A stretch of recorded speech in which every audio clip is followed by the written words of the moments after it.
ਬਿਸਮਿਲ੍ਲਾਹਿਰਰਹਿਮਾਨਿਰਰਹੀਮ अस्सलाम वालेकुम। ਕੱਲ੍ਹ ਦਾ ਨਾ ਦਿੱਲੀ ਦੇ ਵਿੱਚ ਬਹੁਤ ਜ਼ਿਆਦਾ ਜ਼ੁਲਮ ਹੋ ਰਿਹਾ ਹੈ ਅਤੇ ਕੋਈ 20 ਤੋਂ ਜ਼ਿਆਦਾ ਮੁਸਲਮਾਨ ਸ਼ਹੀਦ ਹੋ ਗਏ ਨੇ ਅਤੇ 100-150 ਜ਼ਖਮੀ ਹੋ ਗਿਆ ਅਤੇ 100 ਸੈਂਕੜਿਆਂ ਹਜ਼ਾਰਾਂ ਦੇ ਹਿਸਾਬ ਨਾਲ ਉਹਨਾਂ ਨੇ ਮੁਸਲਮਾਨਾਂ ਦੇ ਘਰਾਂ ਨੂੰ ਅੱਗ ਲਾ ਦਿੱਤੀ ਹੈ ਅਤੇ ਮੁਹੱਲਿਆਂ ਨੂੰ ਵੀ ਅੱਗ ਲਾ ਦਿੱਤੀ ਹੈ ਅਤੇ ਇਹਦੇ ਵਿੱਚ ਦਿੱਲੀ ਪੁਲਿਸ ਵੀ ਸ਼ਾਮਲ ਹੈ, ਮੋਦੀ ਗੌਰਮੈਂਟ ਵੀ ਸ਼ਾਮਲ ਹੈ ਅਤੇ RSS ਦੇ ਗੁੰਡੇ ਵੀ ਸ਼ਾਮਲ ਨੇ। ਅੱਛਾ, ਮੁਸਲਮਾਨਾਂ 'ਤੇ ਉੱਥੇ ਜ਼ੁਲਮ ਹੋ ਰਿਹਾ, ਲੇਕਿਨ ਕੁਰਾਨ ਪਾਕ ਦਾ ਇੱਕ ਪੈਗਾਮ ਸਿੱਧਾ ਜਿਹਾ ਹੈ ਜਿਹੜਾ ਪਾਕਿਸਤਾਨੀ ਮੁਸਲਮਾਨਾਂ ਨੂੰ ਸੁਣਨਾ ਅਤੇ ਸਮਝਣਾ ਜ਼ਰੂਰੀ ਹੈ। ਯਾਨੀ ਕਿ ਕੁਰਾਨ ਪਾਕ ਆਂਦਾ ਜਿਹੜਾ ਜ਼ੁਲਮ ਕਰੇ, ਪਿਓ ਜ਼ੁਲਮ ਕਰੇ ਤਾਂ ਪੁੱਤਰ ਨੂੰ ਸਜ਼ਾ ਨਹੀਂ ਮਿਲੇਗੀ, ਪੁੱਤਰ ਜ਼ੁਲਮ ਕਰੇ ਤਾਂ ਪਿਓ ਨੂੰ ਸਜ਼ਾ ਨਹੀਂ ਮਿਲੇਗੀ।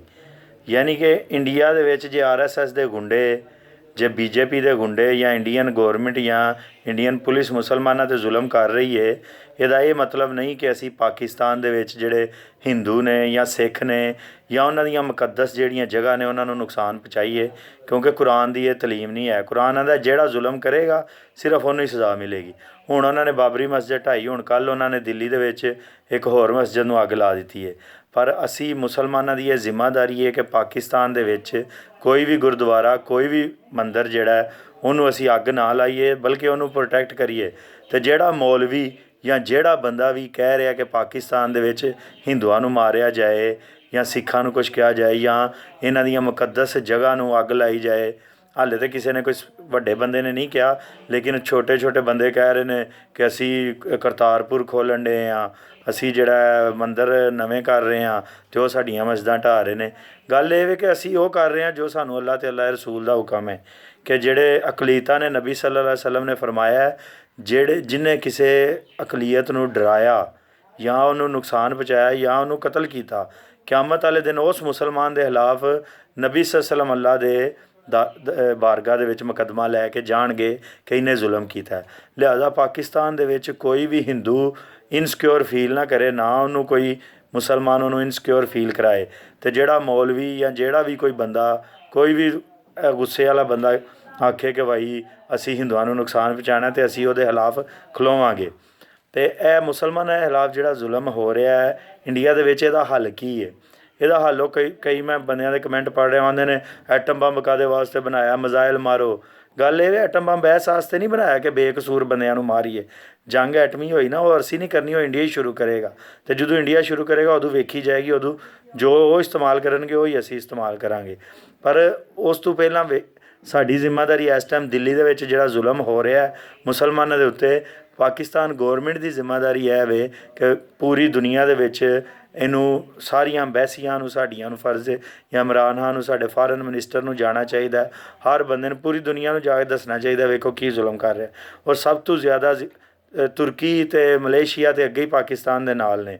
ਜਿਹੜੇ ਅਰਬ, ਜਿਹੜੇ ਆ ਸਾਊਦੀ ਅਰਬ ਹੈ, ਗਲਫ ਕੰਟਰੀ, UAE, ਇਹ ਜਿਹੜਾ ਮੁਸਲਮਾਨਾਂ ਦੇ ਨਾਲ ਗੱਦਾਰੀ ਕਰ ਰਹੇ ਨਾ, ਜਿਹੜੇ ਪਾਕਿਸਤਾਨੀ ਮੁਸਲਮਾਨ ਇਸ ਟਾਈਮ ਸਾਊਦੀ ਅਰਬ ਬੈਠੇ ਨੇ ਜਾਂ UAE ਬੈਠੇ ਨੇ ਜਾਂ ਜਿਹੜੇ ਵੀ ਅਰਬ ਕੰਟਰੀਜ਼ ਦੇ ਵਿੱਚ ਬੈਠੇ ਨੇ, ਉਹਨਾਂ ਦੀ ਜ਼ਿੰਮੇਵਾਰੀ ਹੈ ਕਿ ਉਹ ਆਮ ਅਰਬਾਂ ਦੀ ਜਿਹੜੀ ਪਬਲਿਕ ਹੈ, ਆਮ ਆਵਾਮ ਹੈ, ਉਹਨਾਂ ਨੂੰ ਤੁਸੀਂ ਦੱਸੋ ਕਿ ਭਾਈ ਇੰਡੀਆ ਦੇ ਵਿੱਚ ਕੀ ਜ਼ੁਲਮ ਹੋ ਰਿਹਾ ਮੁਸਲਮਾਨਾਂ ਦੇ ਨਾਲ, ਅਤੇ ਉਹ ਫਿਰ ਅਰਬੀ ਦੇ ਵਿੱਚ ਆਪਣੀ ਆਵਾਮ ਨੂੰ ਦੱਸਣ। ਕਿਉਂਕਿ ਜਿਹੜੀ ਉੱਥੇ ਦੀ ਜਿਹੜੀ ਗੌਰਮੈਂਟ ਹੈ ਨਾ, ਉਹ ਤਾਂ ਕੋਈ ਖਬਰ ਜਾਣ ਨਹੀਂ ਦਿੰਦੀ, ਔਰ ਉੱਥੇ ਦੇ ਜਿਹੜੇ ਹੁਕਮਰਾਨ ਨੇ ਉਹ ਤਾਂ ਮੋਦੀ ਦੇ ਥੱਲੇ ਲੱਗੇ ਨੇ। ਲਿਹਾਜ਼ਾ ਜਿੰਨੀ ਦੇਰ ਤੱਕ ਉਹ ਅਰਬ ਜਿਹੜੇ ਨੇ ਉਹਨਾਂ ਮੋਦੀ ਦਾ ਤੇਲ ਨਹੀਂ ਨਾ ਬੰਦ ਕਰਨਗੇ, 25 ਅਰਬ ਡਾਲਰ ਅਤੇ 100 ਅਰਬ ਡਾਲਰ ਦੀ ਸਾਊਦੀ ਅਰਬ ਇਨਵੈਸਟਮੈਂਟ ਕਰ ਰਿਹਾ ਹੈ, UAE ਜਿਹੜੇ ਨੇ ਅਰਬਾਂ ਖਰਬਾਂ ਡਾਲਰ ਦਾ ਇਹਨਾਂ ਨੂੰ ਇਹ ਦੇ ਰਹੇ ਨੇ, ਤੇਲ ਦੇ ਰਹੇ ਨੇ। ਜਿੰਨੀ ਦੇਰ ਤੱਕ ਇੰਡੀਆ ਦਾ ਤੇਲ ਬੰਦ ਨਹੀਂ ਨਾ ਕਰਨਗੇ, ਉਨੀ ਦੇਰ ਤੱਕ ਮੋਦੀ ਨੂੰ ਅਕਲ ਨਹੀਂ ਆਏਗੀ। ਅਤੇ ਜਿਹੜੇ ਉੱਥੇ ਇੰਡੀਅਨ ਸਾਊਦੀ ਅਰਬ 'ਚ ਕੰਮ ਕਰ ਰਹੇ ਨੇ ਜਾਂ UAE 'ਚ ਕੰਮ ਕਰ ਰਹੇ ਨੇ, ਸਾਨੂੰ ਉਹਨਾਂ ਨਾਲ ਨਹੀਂ ਮਸਲਾ, ਉਹ ਵਿਚਾਰੇ ਗਰੀਬ ਲੋਕ ਨੇ, ਉਹ ਆਪਣਾ ਰਿਜ਼ਕ ਕਮਾਉਣ ਗਏ ਨੇ। ਅਸੀਂ ਮੁਸਲਮਾਨਾਂ ਨੇ ਜਿਹੜੀ ਜ਼ਿੰਮੇਵਾਰੀ ਹੈ ਨਾ, ਜਜ਼ਬਾਤ ਨਾਲ ਕੰਮ ਨਹੀਂ ਲੈਣਾ, ਅਕਲ ਨਾਲ, ਅਤੇ ਜੋ ਕੁਰਾਨੋ ਹਦੀਸ ਦਾ ਹੁਕਮ ਹੈ ਉਹਦੇ ਨਾਲ ਹੀ ਅਸੀਂ ਲੈਣਾ। ਅਸੀਂ ਇਹ ਨਹੀਂ ਕਰਨਾ ਕਿ ਉੱਥੇ RSS ਦੇ ਗੁੰਡੇ ਜੇ ਕਿਸੇ ਮੁਸਲਮਾਨ ਨੂੰ ਮਾਰਨ ਅਤੇ ਅਸੀਂ ਕਹੀਏ ਕਿ ਹਿੰਦੂਆਂ ਨੂੰ ਮਾਰ ਦਈਏ। ਬਹੁਤ ਸਾਰੇ ਹਿੰਦੂ ਅੱਛੇ ਨੇ, ਮੇਰੇ ਨਾਲ ਅਸਾਮ ਦਾ ਇੱਕ ਹਿੰਦੂ ਐਡ ਹੈ ਇਨਬੋਕਸ, ਉਸ ਤੋਂ ਇਲਾਵਾ ਕੈਨੇਡਾ ਦੇ ਨੇ, ਸਿੱਖ ਨੇ, ਕੁੜੀਆਂ ਨੇ, ਮੁੰਡੇ ਨੇ, ਉਸ ਤੋਂ ਇਲਾਵਾ ਬਨਾਰਸ ਦਾ, ਜਿਹਨੇ ਅੱਜ ਕੱਲ੍ਹ ਬਨਾਰਸੀ ਹੈ ਉੱਥੇ ਦਾ, ਯਾਨੀ ਕਿ ਜਿਹੜੇ ਉਸ ਤੋਂ ਇਲਾਵਾ ਵੀ ਜਿਹੜੇ ਇੰਡੀਆ ਦੇ ਵਿੱਚ ਬੜੇ ਅੱਛੇ ਹਿੰਦੂ ਨੇ ਜਿਹੜੇ ਇਸ ਦਹਿਸ਼ਤਗਰਦੀ ਦੇ ਖਿਲਾਫ ਲੜ ਰਹੇ ਨੇ, RSS ਦੀ ਦਹਿਸ਼ਤਗਰਦੀ ਦੇ ਖਿਲਾਫ ਅਤੇ BJP ਦੀ ਦਹਿਸ਼ਤ। ਇਹ ਇੰਝ ਹੀ ਹੈ, ਤੁਸੀਂ ਸਾਰੇ ਹਿੰਦੂਆਂ ਨੂੰ ਜਾਂ ਹਿੰਦੁਸਤਾਨ ਨੂੰ ਬਲੇਮ ਕਰੋ ਇੰਝ ਹੀ ਹੈ ਜਿਵੇਂ TTP ਤਹਿਰੀਕੇ ਤਾਲਿਬਾਨ ਪਾਕਿਸਤਾਨ ਦੀ ਦਹਿਸ਼ਤਗਰਦੀ ਦੀ ਵਜ੍ਹਾ ਤੋਂ ਕੋਈ ਆਖੇ ਕਿ ਸਾਰੇ ਪਾਕਿਸਤਾਨ ਦਹਿਸ਼ਤਗਰਦ ਨੇ।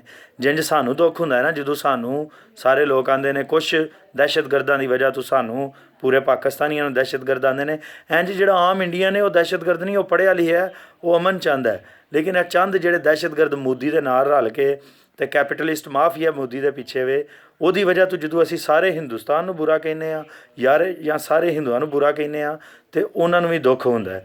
ਲਿਹਾਜ਼ਾ ਅਸੀਂ ਜਦੋਂ ਵੀ ਬੁਰਾ ਕਹਿਣਾ ਅਸੀਂ ਸਿਰਫ ਉਹਨੂੰ ਕਹਿਣਾ ਜਿਹੜਾ ਮੁਜਰਮ ਹੈ, ਔਰ ਮੁਜਰਮ RSS ਦੇ ਗੁੰਡੇ ਨੇ, RSS ਦੀ ਆਈਡੀਆਲੋਜੀ ਹੈ, BJP ਦੇ ਗੁੰਡੇ ਨੇ।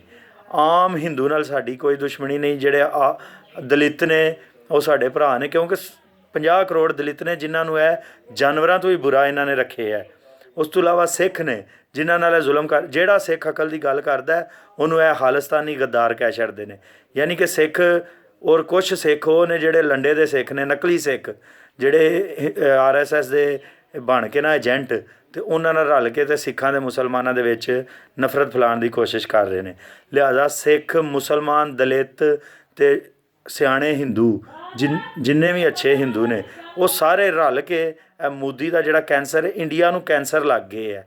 ਇਹ ਜਿਹੜਾ ਕੈਂਸਰ ਹੈ ਇਹਦਾ ਇਲਾਜ ਕਰਨਾ, ਸਾਨੂੰ ਪੂਰੇ ਇੰਡੀਆ ਨਾਲ ਦੁਸ਼ਮਣੀ ਨਹੀਂ ਹੈ। ਇਹ ਛੋਟਾ ਜਿਹਾ ਕੈਂਸਰ ਹੈ ਜਿਹੜਾ ਇਸ ਟਾਈਮ ਉਹਨਾਂ ਦੇ ਸਿਰ 'ਤੇ ਚੜ੍ਹਿਆ ਔਰ ਹਕੂਮਤ 'ਚ ਬੈਠਾ ਹੈ। ਇੰਡੀਆ ਦਾ ਮੁਆਸ਼ਰਾ ਵੀ ਇਹਦੇ ਨਾਲ ਲੜ ਰਿਹਾ, ਪੂਰੀ ਦੁਨੀਆ ਦੇ ਮੁਆਸ਼ਰੇ ਨੂੰ ਇਹਦੇ ਨਾਲ ਲੜਨ ਦੀ ਜ਼ਰੂਰਤ ਹੈ।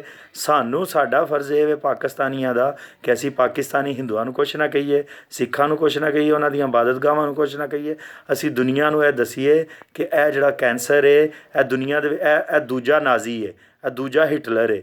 ਜਿੰਝ ਹਿਟਲਰ ਨੂੰ ਇਹਨਾਂ ਨੇ ਹੁਸ਼ ਕੀਤਾ ਨਾ, ਹਿਟਲਰ ਕਦੀ ਆਸਟਰੀਆ 'ਤੇ ਕਬਜ਼ਾ ਕਰਦਾ ਸੀ, ਕਦੀ ਦੂਜਿਆਂ ਮੁਲਕਾਂ ਦੇ ਖੋਹ ਰਿਹਾ ਸੀ, ਅਤੇ ਜਿਹੜਾ ਇੰਗਲੈਂਡ ਦਾ ਵਜ਼ੀਰ ਆਜ਼ਮ ਸੀ ਉਹ ਉਹਦੀ ਅਪੀਜ਼ਮੈਂਟ ਕਰੀ ਜਾ ਰਿਹਾ ਸੀ, ਉਹਨੂੰ ਹੁਸ਼ ਕਰ ਰਿਹਾ ਸੀ। ਆਖਰਕਾਰ ਉਹਨੇ ਪੋਲੈਂਡ 'ਤੇ ਵੀ ਹਮਲਾ ਕਰਤਾ। ਮੋਦੀ ਨੇ ਵੀ ਇੰਝ ਹੀ ਕਰਨਾ ਹੈ। ਇਹ ਪਹਿਲਾਂ ਮੁਸਲਮਾਨਾਂ ਨੂੰ ਮਾਰ ਰਿਹਾ, ਸਿੱਖਾਂ ਨੂੰ ਮਾਰ ਰਿਹਾ, ਜਿਹੜੇ ਨੇ ਦਲਿਤਾਂ ਨੂੰ ਮਾਰ ਰਹੇ ਨੇ। ਜਦੋਂ ਇਹਨਾਂ ਨੂੰ ਪਤਾ ਲੱਗਣਾ ਨਾ ਇਹ ਨਹੀਂ ਕੰਟਰੋਲ ਹੋ ਰਹੇ, ਇਹਨਾਂ ਪਾਕਿਸਤਾਨ 'ਤੇ ਹਮਲਾ ਕਰ ਦੇਣਾ। ਜਦੋਂ ਇਹ ਆਪਣੀ ਨਾਅਹਲੀ ਔਰ ਨਾਕਾਮੀ ਛੁਪਾਉਣ ਵਾਸਤੇ ਪਾਕਿਸਤਾਨ 'ਤੇ ਇਲਜ਼ਾਮ ਲਾ ਕੇ ਹਮਲਾ ਕਰਨਗੇ, ਉਦੋਂ ਅਸੀਂ ਇਹਨਾਂ ਦਾ ਮੁਕਾਬਲਾ ਕਰਾਂਗੇ। ਲੇਕਿਨ ਓਨੀ ਦੇਰ ਅਸੀਂ ਸਾਰੀ ਦੁਨੀਆ ਦੇ ਜਿਹੜੇ ਇੰਡੀਆ ਦੇ ਮਜ਼ਲੂਮ ਲੋਕ ਨੇ, ਮਾਈਨੋਰਟੀਜ਼ ਨੇ, ਉਹਨਾਂ ਨਾਲ ਰਲ ਕੇ ਮੋਦੀ ਨੂੰ ਐਕਸਪੋਜ਼ ਕਰਾਂਗੇ। ਸਾਡਾ ਮਕਸਦ ਆਮ ਹਿੰਦੂਆਂ ਨਾਲ ਲੜਾਈ ਨਹੀਂ ਹੈ, ਸਾਡਾ ਮਕਸਦ ਹੈ ਇਸ ਕੈਂਸਰ ਦਾ ਇਲਾਜ ਜਿਹੜਾ BJP ਔਰ RSS ਦੀ ਆਈਡੀਆਲੋਜੀ ਹੈ। ਅਤੇ ਮੁਸਲਮਾਨਾਂ ਨੂੰ ਜਿਹੜਾ ਨਾ ਪਾਕਿਸਤਾਨੀਆਂ ਨੂੰ ਸਬਰ ਅਤੇ ਤਹੱਮਲ ਨਾਲ ਕੰਮ ਲੈਣਾ ਚਾਹੀਦਾ ਹੈ, ਕਿਉਂਕਿ ਜਦੋਂ ਸੁਲਹ ਹੁਦੈਬੀਆ ਹੋਈ ਸੀ ਨਾ ਉਦੋਂ ਵੀ ਬਾਜ਼ ਸਾਹਬਾ ਬੜੇ ਗੁੱਸੇ ਸਨ ਕਿ ਯਾ ਰਸੂਲ ਅੱਲਾ ਤੁਸੀਂ ਜਿਹੜਾ ਨਾ ਇਹਨਾਂ ਦੀਆਂ ਸਾਰੀਆਂ ਸ਼ਰਤਾਂ ਮੰਨ ਕੇ ਸੁਲਹ ਕਰ ਲਈਏ। ਇਹ ਵੇਖੋ ਅਬੂ ਜੰਦਲ ਨਾਲ ਜ਼ੁਲਮ ਹੋ ਰਿਹਾ, ਮੱਕੇ 'ਚ ਜ਼ੁਲਮ ਹੋ ਰਿਹਾ। ਆਪ ਸੱਲੱਲਾਹੁ ਅਲੈਹਿ ਵਸੱਲਮ ਨੇ ਫਰਮਾਇਆ ਮੈਂ ਅੱਲਾ ਦਾ ਨਬੀ ਹਾਂ, ਮੈਂ ਅੱਲਾ ਦੇ ਹੁਕਮ ਦੇ ਖਿਲਾਫ ਨਹੀਂ ਕਰ ਸਕਦਾ। ਯਾਨੀ ਕਿ ਨਬੀ ਸੱਲੱਲਾਹੁ ਅਲੈਹਿ ਵਸੱਲਮ ਦਾ ਤਰੀਕਾ ਇਹ ਵੇ ਸਬਰ ਤਹੱਮਲ ਨਾਲ ਸਿਚੁਏਸ਼ਨ ਨੂੰ ਵੇਖਣਾ, ਅਤੇ ਫਿਰ ਜਦੋਂ ਅੱਛੀ ਸਿਚੁਏਸ਼ਨ ਹੋਣੀ। ਉਹ ਮੱਕਾ ਦੇ ਵਿੱਚ ਜ਼ੁਲਮ ਜਾਰੀ ਰਿਹਾ ਸੁਲਹ ਹੁਦੈਬੀਆ ਤੋਂ ਬਾਅਦ ਵੀ ਮੁਸਲਮਾਨਾਂ ਦੇ। ਅਬੂ ਜੰਦਲ, ਅਬੂ ਨਸੀਰ ਔਰ ਦੂਜੇ ਸਾਹਬਾ ਨਸ ਕੇ ਜੱਦੇ ਜਾ ਕੇ ਪਨਾਹ ਲੈਂਦੇ ਰਹੇ। ਇੰਝ ਇੰਡੀਆ ਜ਼ੁਲਮ ਜਾਰੀ ਰਹੇਗਾ। ਸਾਡਾ ਇੰਡੀਆ ਨਾਲ ਹਾਲੇ ਇੰਟਰਨੈਸ਼ਨਲ ਲੈਵਲ 'ਤੇ ਮਾਹਿਦਾ ਹੈ, ਇੰਟਰਨੈਸ਼ਨਲ ਲਾਅ ਦੇ ਮੁਤਾਬਕ ਸਾਡੀ ਇੰਡੀਆ ਨਾਲ ਜੰਗ ਨਹੀਂ ਹੈ। ਅਤੇ ਉਹ ਜਦੋਂ ਇੰਡੀਆ ਨੇ ਉਹ ਇੱਕ ਕਬੀਲੇ ਦੇ ਨਾਲ ਉਹ ਕੁਫਾਰੇ ਮੁਸ਼ਰਕੀਨ ਮੱਕਾ ਨੇ ਇੱਕ ਕਬੀਲੇ ਦੇ ਨਾਲ ਨਬੀ ਸੱਲੱਲਾਹੁ ਅਲੈਹਿ ਵਸੱਲਮ ਦਾ ਮਾਹਿਦਾ ਸੀ, ਉਹ ਮੁਸ਼ਰਕੀਨ ਦਾ ਕਬੀਲਾ ਸੀ, ਅਤੇ ਇੱਕ ਸੀ ਕੁਫਾਰੇ ਮੱਕਾ ਦੇ ਨਾਲ ਰਲਿਆ ਸੀ ਇੱਕ ਕਬੀਲਾ।